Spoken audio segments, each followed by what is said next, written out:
ရှင်သာရိပုတ္တရာပြိဋိဘံစံသွားပြီးလို့15ရက်ပြည့်တဲ့နေ့တက္ကရာနဲ့ပြောမယ်ဆိုရင်148ခုတဆောင်မုံလားကွယ်နေတဲ့ရှင်သာရိပုတ္တရာပြိဋိဘံစံတာကတဆောင်မုံလားပြည့်နေ့ရှင်မမောကလမထေရသူမြပြိဋိဘံစံတော်မူတာကတဆောင်မုံလားကွယ်နေ့15ရက်ပဲခြားတယ်အဲ့ကမဟာသာဝကကြီး2ပါးဟာဘယ်မှာပြိဋိဘံစံတာတုံးဆိုလို့ရှင်မမောကလမထေရသူမြတည်ရာဇကြိုပြီးဣတိကိလိတောင်းတဲ့ရာဇကြိုမျိုးဟာတောင်ကြီး၅လုံးပိတ်ဖုံးကာခိုရာဇကြိုလို့ဆိုတဲ့အတိုင်းတောင်၅လုံးရဲ့အလယ်ကောင်မှာတည်ထားတာအဲ့ဒီတောင်၅လုံးထဲမှာတလုံးအပါဝင်ဖြစ်တော့ဣတိကိလိတောင်းကာလသီလာလို့ခေါ်တဲ့ကြောက်ဖြာပေါ်မှာပြိဋိဘံစံပါတယ်ရှင်မောကလမထေရသူမြပြိဋိဘံစံသွားတာရှင်သာရိပုတ္တရာလိုသွေးတွေအံပြီးတော့ဒီလိုပြိဋိဘံကြွသွားတာမဟုတ်ပါဘူးသမဏဂௌတ္တလို့ခေါ်တဲ့လူသတ်သမားခေါင်းဆောင်တဲ့ဓမြ900ဝိုင်းရိုက်တတ်လို့ရှင်မောကလမထေရသူမြပြိဋိဘံစံရတာဒီနေ့စကားနဲ့ပြောရင်တော့လူသတ်မှုပေါ့အသက်ခံလိုက်ရတာရှင်မောကလမထေရသူမြဟာ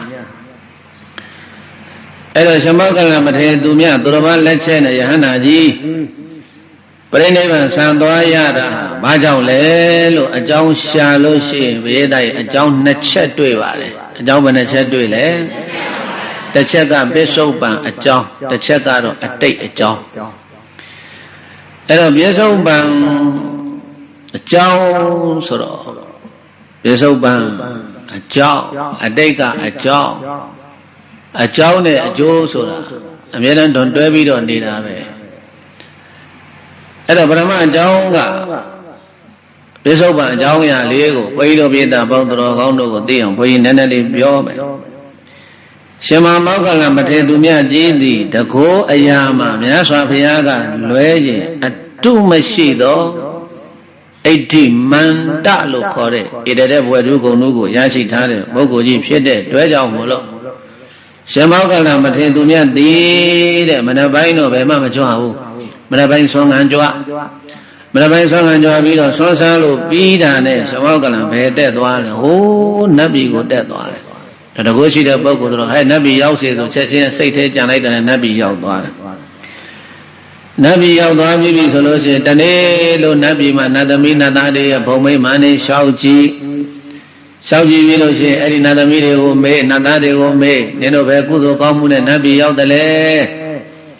အာရှင်သာရိပုတ္တရာမထေရသူများကိုပေါက်ပေါက်လေးတဆုပ်လှူလိုက်တာနဲ့နတ်ပြည်ရောက်တယ်မြတ်စွာဘုရားကိုထမင်းချိုးလေးလှူလိုက်ရနဲ့လှူလိုက်ုံနဲ့နတ်ပြည်ရောက်တယ်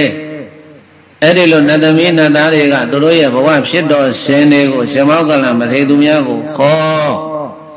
ပြန်ပြောတော့ရှင်မောကလမထေရသူများကအဲ့ဒါတွေမှတ်လာပြီးတော့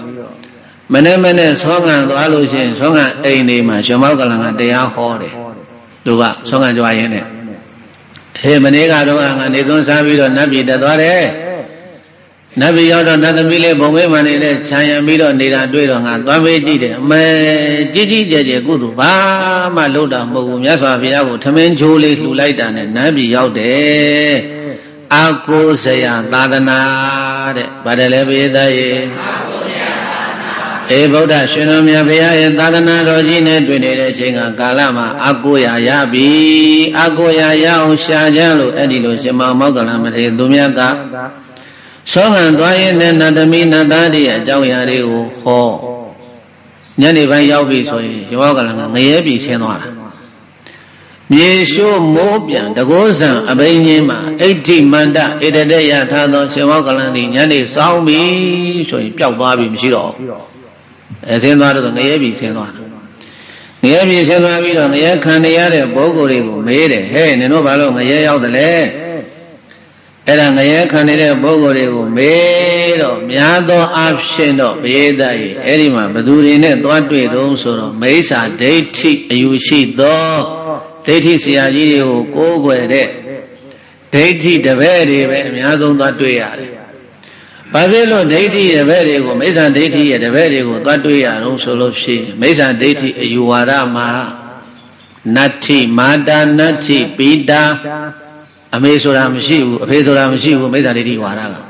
အမေကျေးဇူးမရှိဘူးအဖေကျေးဇူးမရှိဘူးလူလို့တန်းလို့ဘာမှအကျိုးမရှိဘူးသိရင်ဘဝပြတ်တယ်ဒါကြောင့်ကုသိုလ်ကောင်းမှုလုံးเสียမလိုဘူးအဲ့ဒါမိစ္ဆာဒိဋ္ဌိအဲ့ဒါဘာယူရဲလဲမိစ္ဆာဒိဋ္ဌိယူဝါဒကအဲ့ဒါပဲအဲ့ဒါကြောင့်လူဘဝရတော့ပြောပြောနေတည်သွားပြီလို့ရှိရင်ခန္ဓာကိုယ်ကြီးကလည်းပထဝီဓာတ်ပဲဟောမြေကြီးကလည်းပထဝီပဲပထဝီဓာတ်ချင်းပေါင်းပြီးတော့အကုန်လုံးပျောက်သွားတာဘာမှမရှိဘူးဓမ္မလောကဆိုတာဒါကြောင့်ကုသိုလ်လည်းပဲကုသိုလ်လုပ်လည်းပဲမခံစားရဘူးအကုသိုလ်လုပ်လည်းပဲမခံစားရဘူးသိရင်ဘဝပြတ်တယ်နောက်ဘဝမရှိဘူးအဲ့ဒီလိုယူဝါဒယူထားတော့ကုသိုလ်ကောင်းမှုဘာမှမလုပ်ဘူးကုသိုလ်ကောင်းမှုမလုပ်တဲ့အတွက်ကြောင့်မို့လို့ကုသိုလ်မရှိတဲ့ပုဂ္ဂိုလ်တွေဟာသိရင်ငရဲကိုရောက်တာပဲအဲ့ဒါငရဲကိုရောက်တဲ့မိစ္ဆာဒိဋ္ဌိရဲ့တပည့်တွေငရဲခံနေပုံတွေပေါ့လေအဲ့ဒါတွေကိုရှင်မောကလန်ကနောက်တနေ့မနဲ့ဆောင်းငံကြွတော့ပြောပြန်တာပဲဟာငရဲပြီးမှငရဲခံနေရတာမဂလိခောတာလကိုကိုးကွယ်တဲ့တပည့်တရားဓမ္မတွေပကုတ္တကေသာယနာလို့ခေါ်တဲ့မိစ္ဆာဒိဋ္ဌိဆရာကြီးကိုကိုးကွယ်တဲ့တရားဓမ္မတွေဟာအများကြီးပဲဟဲ့အများကြီးပဲဟဲ့ငရဲကြနေကြတာဆိုတော့အဲ့ဒီမှာလူတွေကကြောက်လန့်ပြီးတော့ဒိဋ္ဌိအယူဝါဒရှိတဲ့ပုဂ္ဂိုလ်တွေကလည်းဒိဋ္ဌိအယူဝါဒတွေကိုစွန့်ပြီးတော့အဲ့ဒါဘုရားသာသနာတော်ကိုကြီးညိုပြီးတော့လှူဒန်းပူဇော်လာကြတယ်တဲ့အဲ့ဒီလိုမိစ္ဆာဒိဋ္ဌိယူဝါဒတွေစွန့်ပြီးတော့ဗုဒ္ဓမြတ်စွာသာသနာတော်ကြီးမှာလူတန်းပူဇော်လာတဲ့အတွက်ကြောင့်မို့လို့မြတ်စွာဘုရားနဲ့သံဃာတော်တွေကျောင်းတွေဆွမ်းတွေကွန်းတွေပေါ်နေသလိုမိစ္ဆာဒိဋ္ဌိဆရာကြီးတွေဖြစ်တဲ့ပကုဒ္ဒကိစ္ဆာနာဗေလတ္ထတိတ္တအစရှိသည့်အဖြစ်ဒိဋ္ဌိခိုင်းဝင်ဒိဋ္ဌိဆရာကြီးတွေကတော့လတ်လပါးတွေဆောပြီးတော့ဒီလိုဖြစ်ကြတော့အဲ့ဒီမှာဘာလို့တုံးလို့ဆိုတော့ဘုရားတိုင်ဒိဋ္ဌိတွေစီဝေပဲထိုင်ကြတယ်စီဝေပဲခေါ်စီဝေခေါ်ပြီးတော့ဒီပြဿနာဟာဘယ်သူလက်ချက်လဲတရားခံရှာလိုက်တော့ရှင်မောက်ကလံပေါ်ပုံကြလာဒီကိုယ်တော်ကြီးငြိမ့်ငြိမ့်ကိုမနေဘူးဆွမ်းစားပြီးတာနဲ့ပျောက်သွားဘယ်သွားလဲနတ်ပြည်တက်သွားတယ်ညနေဆောင်တာနဲ့ပျောက်သွားဘယ်သွားလဲဟိုငရဲဆင်းသွားတယ်ဒီလိုငရဲပြည်နဲ့နတ်ပြည်စုံစံသွားပြီးတော့လူတွေရဲ့အကြောင်းအရာတွေကိုပြောတော့တို့တပည့်တွေကငရဲရောက်နေတာဆိုတော့အဲ့ဒါသူပြောတာတွေကလည်းမှန်းနေတော့ဟာအခုတို့ကိုးကွယ်တဲ့ဒကာတော်မတွေဆောက်ရုပ်လာပြီ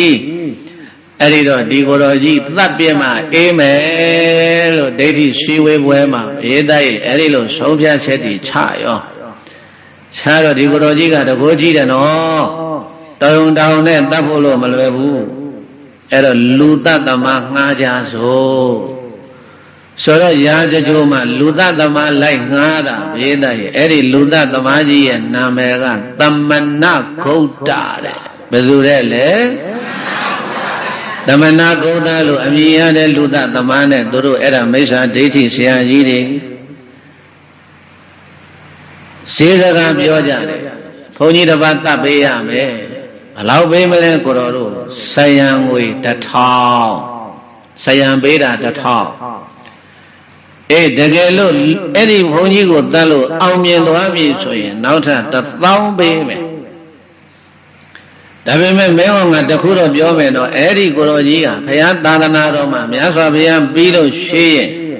တကောအရာမှာအိဋ္ဌိမန္တလို့ခေါ်တဲ့ဧတတဲ့ဘွယ်တို့ကုံတို့ရထားတဲ့ကိုတော်ကြီးတမ္မန်တတ်လို့တော့မရဘူးမင်းတယောက်တည်းနဲ့မဖြစ်ဘူးအဲ့ဒါစိတ်ချပါတပည့်တော်ရှိမှဝေးထားတာတပည့်900ရှိတဲ့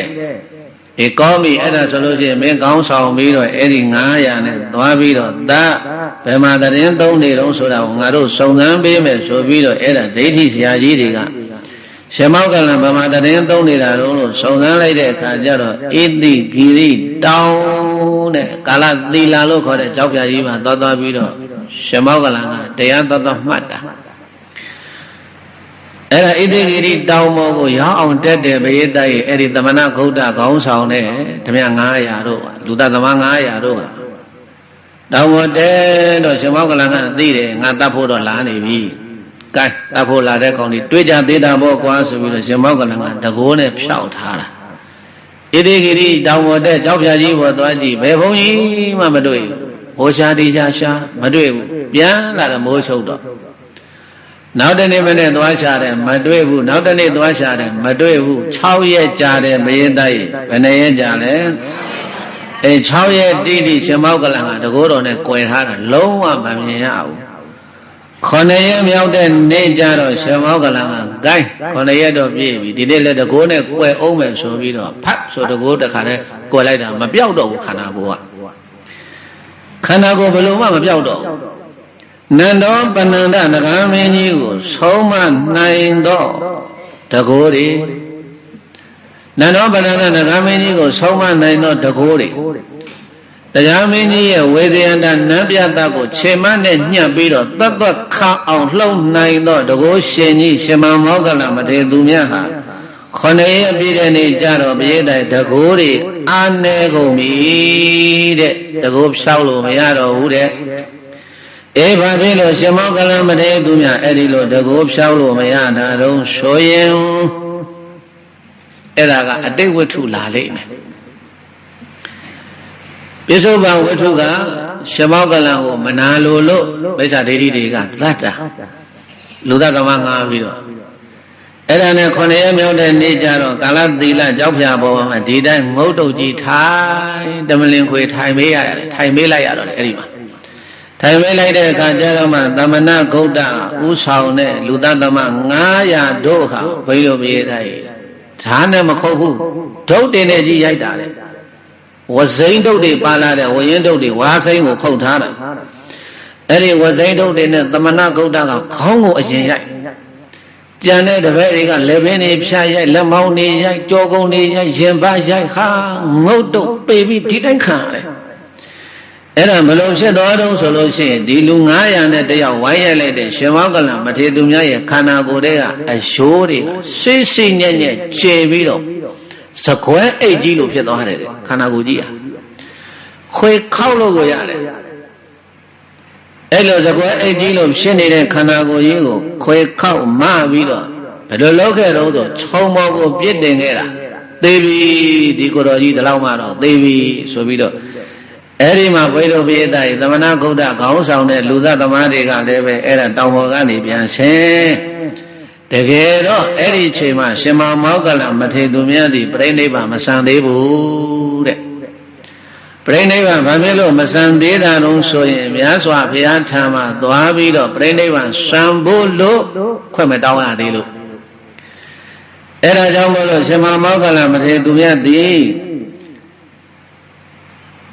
ဘယ်လိုလုပ်တယ်လဲသူရဲ့ခန္ဓာကိုယ်ကိုဖလားသမဘဝင်စားလိုက်တာရှင်းရှင်းပြောလို့ရှိရင်ယောတိယောရဲ့ဖြစ်နေတော့သကွဲအိတ်ကြီးကိုကျိုးနဲ့တင်းနေအောင်တုပ်လိုက်တယ်လို့ပဲဖလားသမဘကျိုးနဲ့တုပ်ပြီးတော့ခန္ဓာကိုယ်တစ်ခါနဲ့တင်းနေအောင်ငကိုပဂတိပုံစံတိုင်းပြန်ဖြစ်သွားအောင်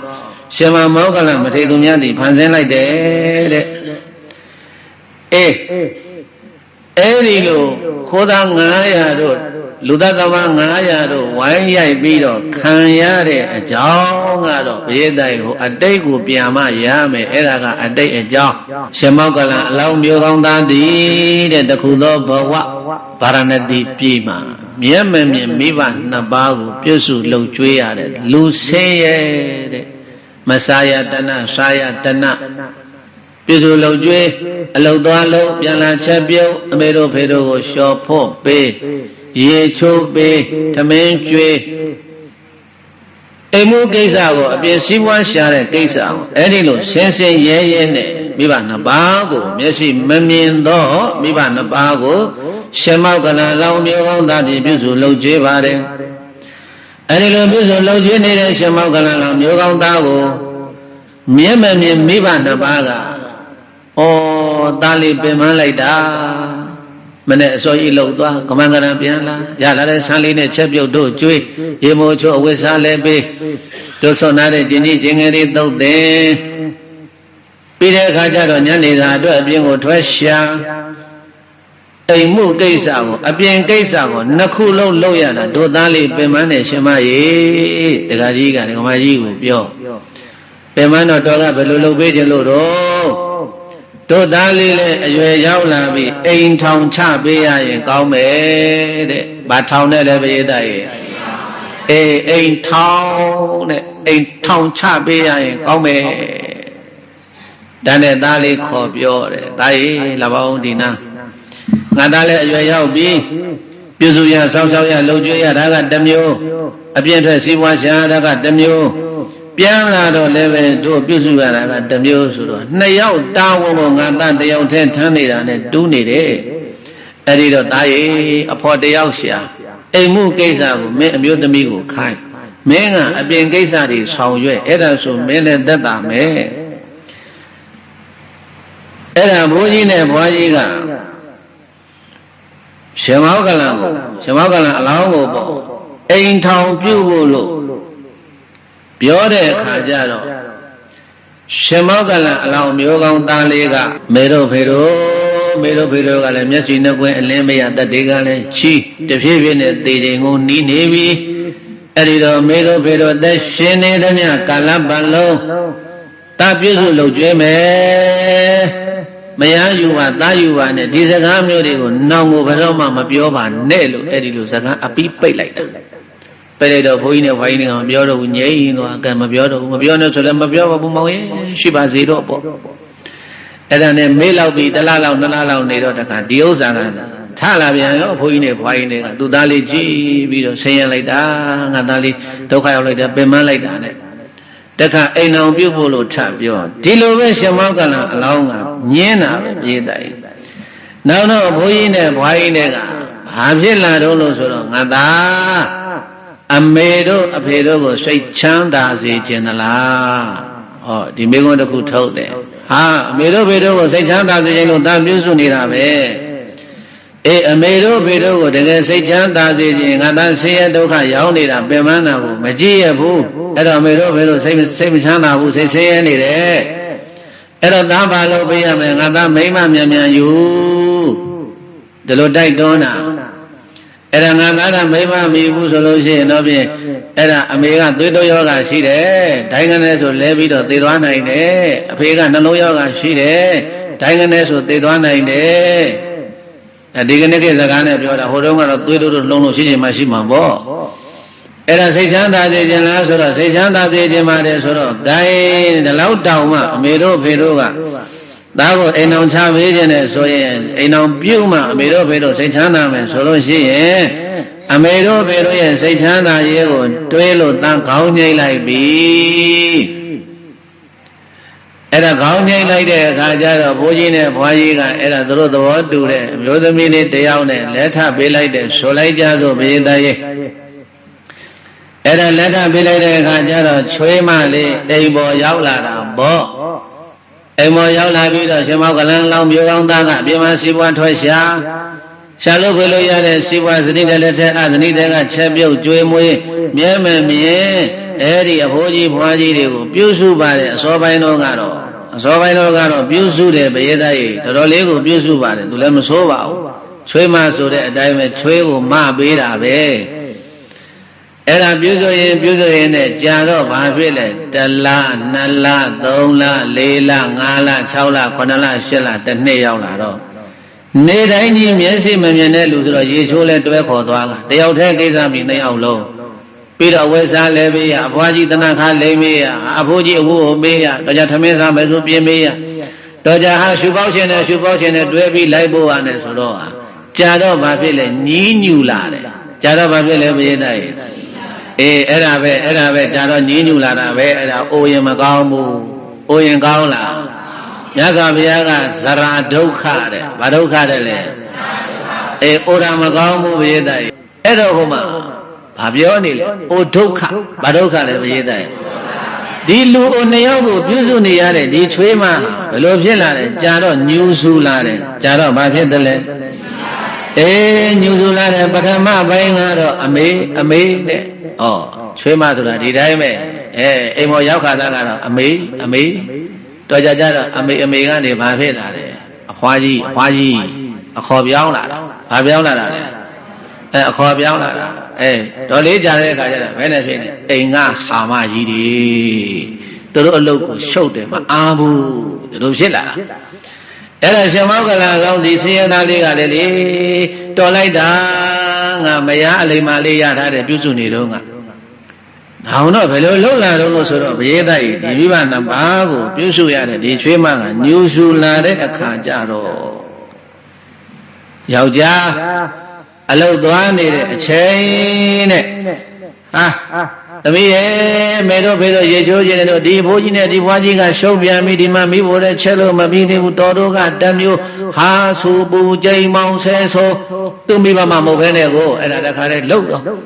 ဘာမှမပြောဘူးဘိုးကြီးနဲ့ဘွားကြီးနဲ့ကုတ်နေရတာတခါတည်းမျက်စိကလည်းမမြင်ဘူးကိုအဲ့ဒါသမင်းစားခြင်းကြလဲလာချကျွေးတဲ့ဆောင်းကြီးအောင်ကြီးနဲ့ရော့မျိုးဆိုးဒီလိုလှုပ်တာအဲ့ဒါတခါတည်းသူတို့ဟာနဲ့သူတို့ရှူသူတို့ပတ်နေပြီဘာမှလည်းပြောမရဘူးသားလည်းမပြောဘူးသားစိတ်ဆင်းရဲမှကြောက်လို့မိဘနှစ်ပါးဟာသူတို့စိတ်ဆင်းရဲခံတဲ့ဒီချွေးမညူစုနေတာတွေစောင်းမြောင်းနေတာတွေကိုဘာမှမပြောဘူးတနေ့တော့ဘယေသားကြီးဒီလောက်တောင်သီးခံနေတဲ့အဖိုးကြီးနဲ့ဘွားကြီးနဲ့အောင်တွေ့မယ်ဆိုပြီးတော့ဒီချွေးမကဘာလို့တွန်းလို့ဆိုတအိမ်လုံးကိုထမင်းလုံးတွေရှောက်ပက်ထားတယ်အယိုးတွေဟိုပြည့်ဒီပြည့်ဟာရေတွေသွန်းတာအိမ်ပေါ်မှာပွားစာကျဲနေအောင်တခါတည်းလှုပ်ထားအောင်ရှင်မောကလလောင်မျိုးကောင်းသားကပြန်လာတဲ့အခါကျတော့ဟာမိမရာတအိမ်လုံးကိုတခါတော့ပွားစီတက်နေတာပဲမင်းကလည်းနည်းနည်းပါးပါးတန်ရှင်းလေးပါလေမလုပ်ဘူးလားဆိုတော့အမလေးတော်ရဲ့မနေ့တည်းကလှုပ်လိုက်ရတဲ့တန်ရှင်းရေးအဲ့ဒါတော့အမေနဲ့ဖေတွေကမမြင်မစမ်းပဲနဲ့ဟိုပြစ်ထုတ်ဒီပြစ်ထုတ်မတွေ့ဘူးလားဟိုမှာဖျားပေါ်မှာအကွက်လိုက်ဒီအဲ့ဒါသေးပေါက်ထားတာမဟုတ်ဘူးမမကရေတွေသူလောင်းထားတာအဲ့ဒီလိုတွေပြောတဲ့ခါကျတော့မင်းကွာမျက်မမြင်နေပဲကွာမင်းဒီလိုပဲပြုစုမှပေါ့စောင်းရှောင်းမှပေါ့ဆိုပြီးတော့ဘုန်းကြီးတို့ဘေးသားရဲ့နေတိုင်းပြုစုစောင်းရှောင်းနေတာကျမသိမခံနိုင်တော့ဘူးကျမသိမခံနိုင်တော့ဘူးအမလေးယောက်ျားယူပါတယ်ကြွန်လာခံနေရတာကြာနေတာပဲအဲ့တော့ဒီမျက်မမြင်မိဘနှစ်ပါးကိုကျမသိလည်းမခံနိုင်တော့ဘူးပြုလည်းမပြုစုနိုင်တော့ဘူးအဲ့ဒီတော့အမေတို့အဖေတို့ကိုချစ်တယ်ဆိုရင်နေခဲ့ကျမကတော့မနေဘူးဆင်းမဲ့တဲ့ပေသားရေ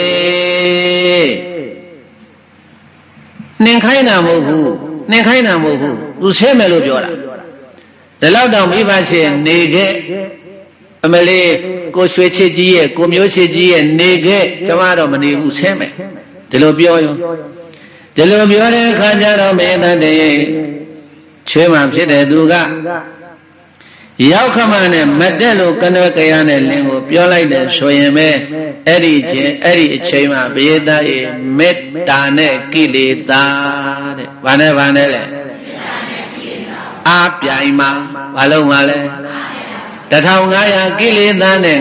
928သွဲတဲ့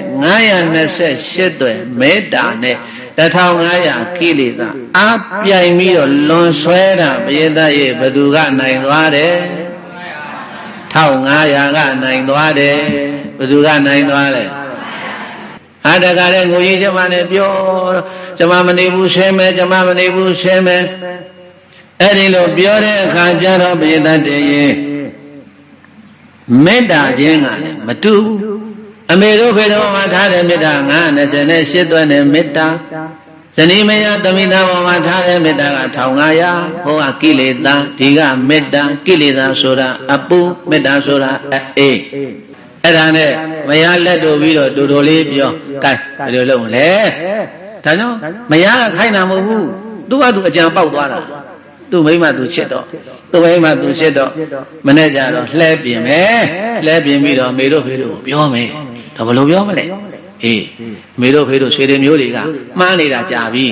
မေတို့ဖေတို့ကိုတွေ့ကျင်နေတဲ့မသေးခင်ကြော့ကျင်နေတဲ့အဲ့ဒီလိုငါညာပြီးတော့လှဲနဲ့ခေါ်သွားမယ်လှဲနဲ့ခေါ်သွားပြီးတော့လူသူမနီးတောမြိုင်ကြီးထဲမှာသွားပြီးတော့ဒီအဖိုးကြီးနဲ့ဝါကြီးကိုပြစ်ထားခဲ့မယ်တတ်ဖို့အစီအစဉ်မပါဘူးပြစ်ထားရုံနဲ့ပြစ်ထားခဲ့ပါထားခဲ့မယ်အဘိုးကြီးနဲ့မင်းကြီးကိုတောထဲမှာပြစ်ထားခဲ့မယ်ပြစ်ထားခဲ့တော့အစာငတ်မယ်ရေပြတ်မယ်ပြီးတော့သေမယ်အဲ့ဒါကြောင့်မို့လို့ဒီအကျဉ်းကြီးကိုဘယ်လိုလဲ ဒါကတော့ကိုယ်သဘောပဲကြိုက်တယ်လို့ပဲလို့အဲ့ဒါကတ်ကောင်းပြီအဲ့ဒါဆိုလို့ရှိရင်ဒီညတော့သိခံမိနေကွာမနေ့ကြတဲ့အခါကျတော့ငါမေတို့ဖေတို့ကိုညာပြီးတော့ခေါ်ပြီးတော့တောထဲမှာသွားပြည့်မယ်လို့ဆိုပြီးတော့ဘုရားတိုင်းမနေ့အစောကြီး၄နာရီလောက်လှဲပြင်းရောလှဲပြင်းတဲ့အခါကျတော့အမေတို့ဖေတို့ကနွားချူတန်နေကြတော့မေးတယ်ဟဲ့သားအစောကြီးလှဲပြင်းနေတယ်မင်းဘာလို့မလို့လဲအိုးမေတို့ဖေတို့ခင်ဗျာနိုးပြီလားနိုးပြီကျွန်တော်ပြောဖို့လို့မေ့နေတယ်ဘာလဲပြောမနေ့ရတော့ကကျွန်တော်တော်တဲ့ထွဲခွေသွားရဲနေဟိုဘက်ရွာကဦးလေးနဲ့တွေ့တယ်အဲ့ဒါဦးလေးကအမေတို့ဖေတို့ကိုကြော့ကျင်လို့တဲ့ရွှေတွေမျိုးတွေမတွေ့ရတာလဲကြားပြီအဲ့ဒါမင်းလာဖို့ပါလို့ဆိုလို့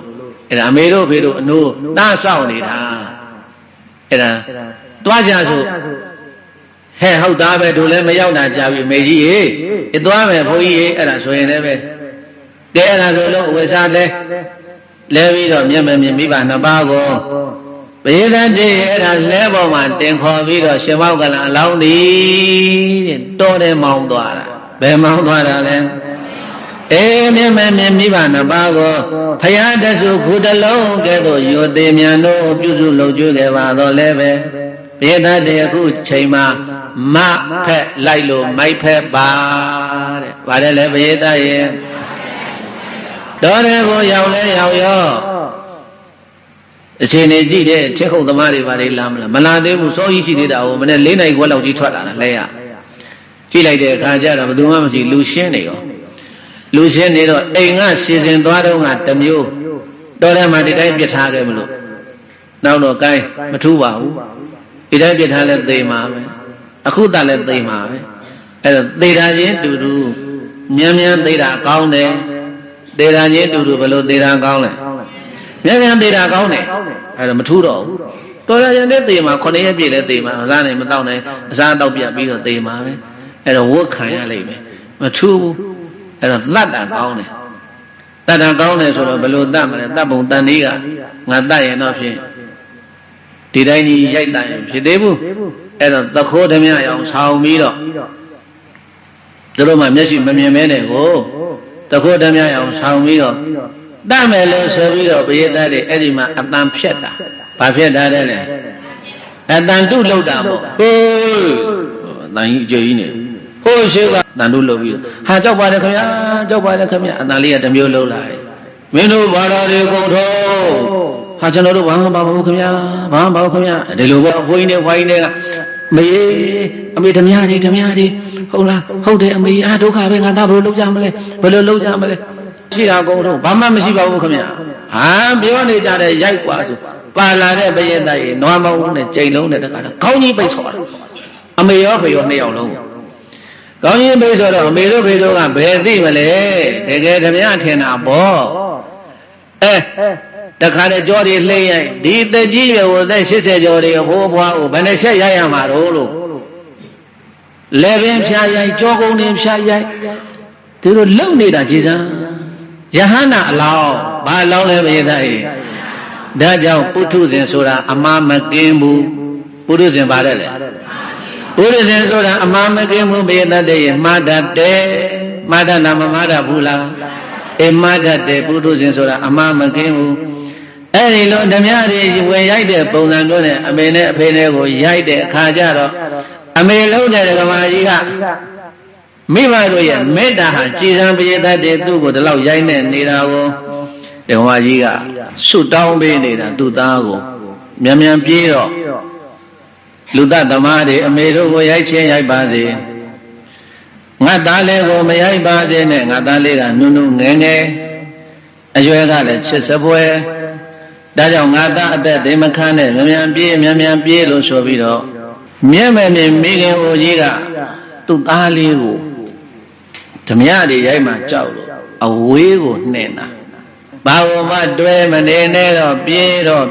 လို့အမေကပြောနေတယ်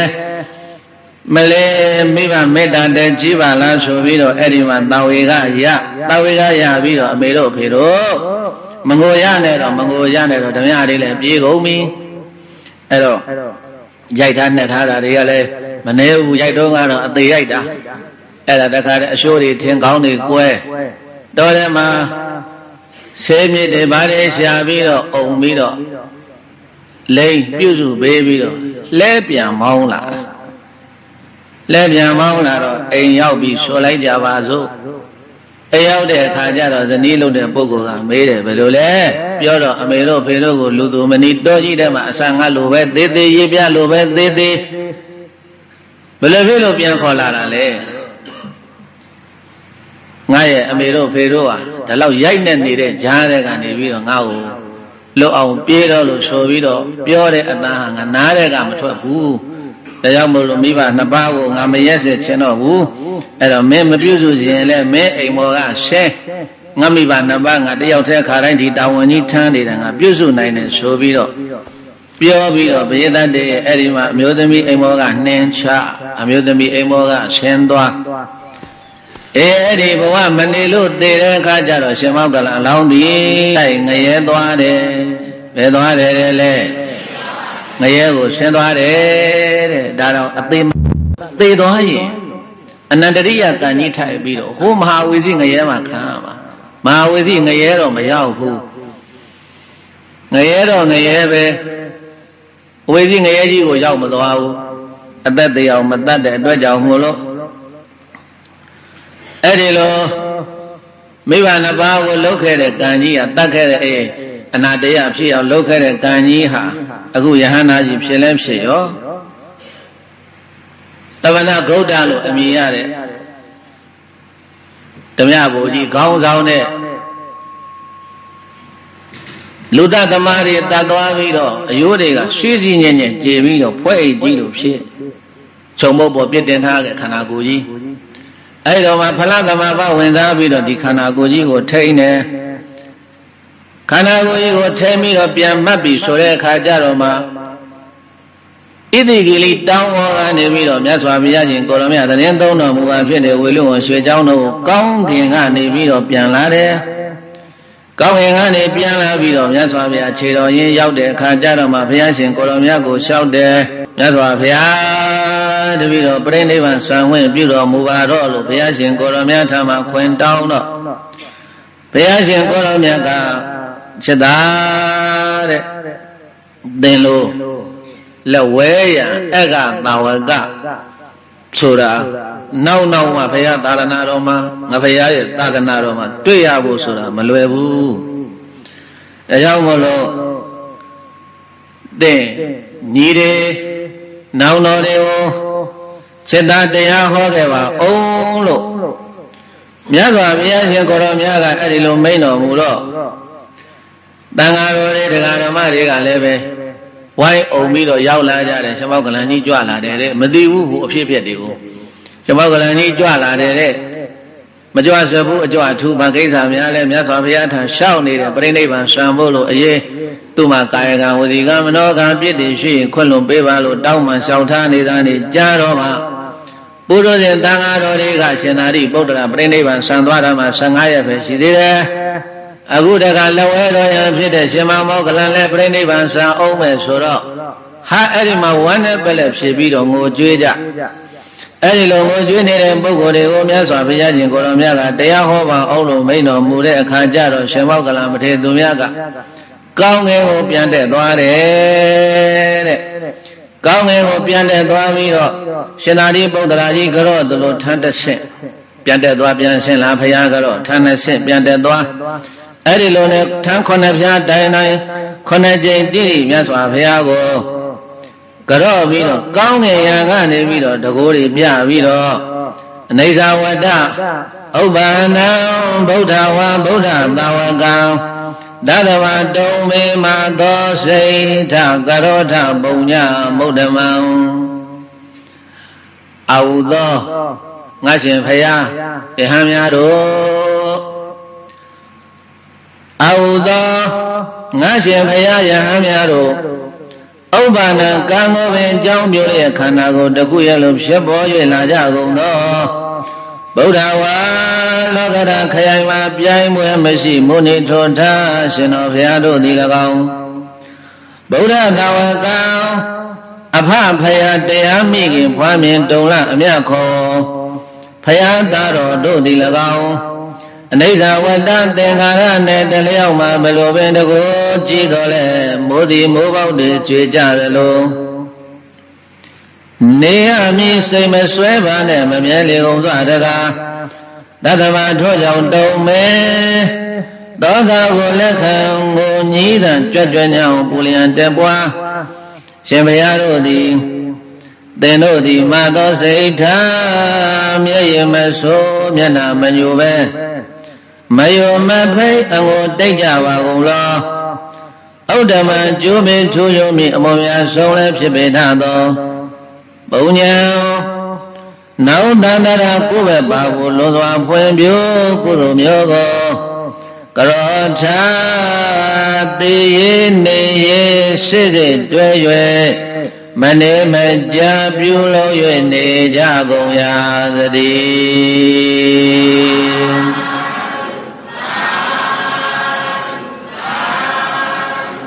လောကထောထသဗ္ဗညုမြတ်စွာဘုရားလည်းပဲဒီနေ့ပြိဋိဘံဝင်ဆိုင်ရမယ်အဲ့ဒီမြတ်စွာဘုရားရဲ့သားတော်ဖြစ်တဲ့သံဃာတော်တွေလည်းပဲဒီနေ့နေ့တစ်ချိန်ချိန်မှာပြိဋိဘံဝင်ဆိုင်ရမယ်နေခွင့်ကုန်ရင်ဘယ်သူမှညင်းလို့မရဘူးကိုလန်းကိုလျှောက်သွားကြရမယ်အဲ့ဒီတော့ရှင်ဘုရားတို့ရှင်ဘုရားတို့မြတ်စွာဘုရားသာသနာတော်ကြီးနဲ့ကြုံနေတဲ့အချိန်ကကာလမှာမမေ့မလျော့မပေါ့မဆာတိပဋ္ဌာန်တရားလက်ကင်ထားပြီးတော့ကုသိုလ်တရားတွေနဲ့ပြောကြပါတော့ဘုရားလို့ကောင်းငယ်ကနေခေါ်ပြီးတော့ပြန်မဆင်းလာတော့ဘူးတဲ့ဘိသတ်တေအဲ့ဒီကောင်းငယ်ကနေပြီးတော့ပဲဣတိဂိရိတောင်းကိုပြန်ကြွသွားတယ်ဣတိဂိရိတောင်းကိုပြန်ကြွပြီးတော့ကာလသီလကြောက်ဖြာကိုပြန်ထိုင်ကြောက်ဖြာကိုရောက်တဲ့အခါကျတော့အဲ့ဒီမှာပရမဇန်ဒုတိယဇန်တတိယဇန်သရုဒ္ဓဇန်ဆိုကြတဲ့ဇန်တွေကိုအရှင်တိုင်းဝင်စားသရုဒ္ဓဇန်ကနေပြန်ဆင်းတတိယဇန်ကနေပြန်ဆင်းဒုတိယဇန်ကနေပြန်ဆင်းပထမဇန်ဝင်စားပြီးတော့ပြန်တဲ့သရုဒ္ဓဇန်အဲ့ဒီလိုဇန်နေနေဝတင်ညာနာတင်ညာယရဏဇန်အာဂနာဇန်ယရဏဇန်အစရှိသည့်အပြင်ဇန်တွေကိုအရှင်တိုင်းဝင်စားပြီးတော့နောက်ဆုံးမှသောထောရှင်မမောဂလမထေရသူမြတ်ကြီးသည်ပရိနိဗ္ဗုတောဘဝဇခန္ဓာတွေယုတ်သိမ့်ပြီးတော့အနုပါဒိတေတနိဗ္ဗာန်ဓာတ်ဖြင့်ပရိနိဗ္ဗာန်ဝေဆံချုပ်ငြိမ်ဘဝဇသိမ့်တော်မူခဲ့ပါပြီတကား